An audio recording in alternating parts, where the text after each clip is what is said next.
Shalom Uvracha mes chers amis, une histoire du Baal Shem Tov extraordinaire. On est à la fin de Kippour. En plein milieu de la fin de Kippour. Eh bien, Alexei, qu'est-ce qu'il fait? Il appelle le Baal Shem Tov et lui dit: Alexei, on sort. Les élèves disent: quoi, on sort? Attends, on vient de finir Kippour, on n'a même pas mangé, rien du tout, on sort. Alors, vous savez comment c'est fatigant Kippour, t'as jeûné une journée, t'es debout, t'as crié, t'as machin. Et qu'est-ce qui se passe à la fin? Et il faut sortir. Bon, on sait très bien que le Baal Shem Tov eh bien, comment on appelle ça, ces voyages, ils sont extraordinaires. Donc, on y va. Tous les élèves, ils sont partis. Ils arrivent là-bas. Et comment on appelle ça, ils s'arrêtent devant une auberge. Quelle auberge? Une auberge d'un monsieur qui est leur juif, pas juif, oui, non, bon. Ils s'arrêtent devant. Et comment on appelle ça, le type de l'auberge, il commence à pleurer.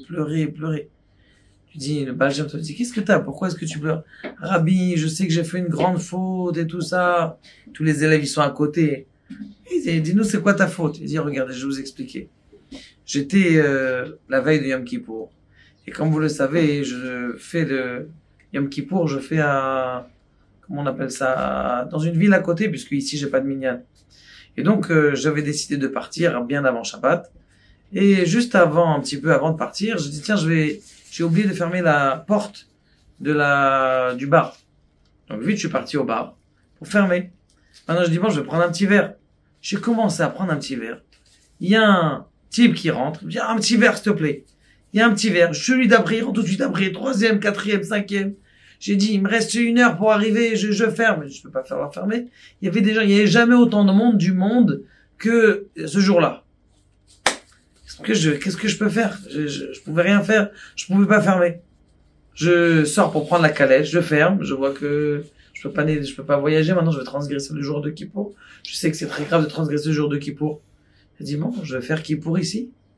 Et j'ai fait Kippour dans l'auberge, j'ai fermé, j'ai commencé à faire Kippour. Maintenant, je n'avais pas de sidour. J'avais rien et j'avais de la peine. Même ce Kippour, j'ai pas réussi à le faire. Et j'ai commencé à pleurer. Hachem. J'ai dit: je sais même pas quoi dire, quoi? La seule chose que je connaissais, c'est quand j'étais au Gan, j'avais appris Aleph Bet. J'ai commencé à pleurer, Aleph Bet Gimel, et répéter Aleph Bet Gimel, Dalet et Vav Zayin Chet Yud Kaf. Rav Lamed Mem Nun Amer Samer. Et comme ça, je pleure et tous les élèves, ils écoutent comme ça le Baal Shem Tov. Rabbi, je sais que vous êtes venu pour me réprimander, réprimandez-moi. J'ai fait le jeûne, mais j'ai rien fait, même pas une prière. Je connaissais rien du tout. Il a dit: sache mon fils. On n'a jamais dans le ciel entendu une prière aussi forte que la prière que tu as fait avec ton Aleph Bet. Ça fait des années et des années que Dieu, il attendait une prière avec un cœur brisé comme ça. Et c'est toi qui l'as eu, ce cœur brisé. L'histoire extraordinaire du Baal Shem Tov. Pour vous dire, comme quoi des fois les gens ils se disent: ouais, moi je veux faire des kavanot, je veux faire des... Mais un cœur brisé, c'est 100 000 fois mieux que Maintenant il dit comme ça. Il dit le Baal Shem Tov quelque chose d'extraordinaire. Il dit: qu'est-ce qu'un homme il doit faire pour voir Dieu dans chaque endroit? Quelqu'un,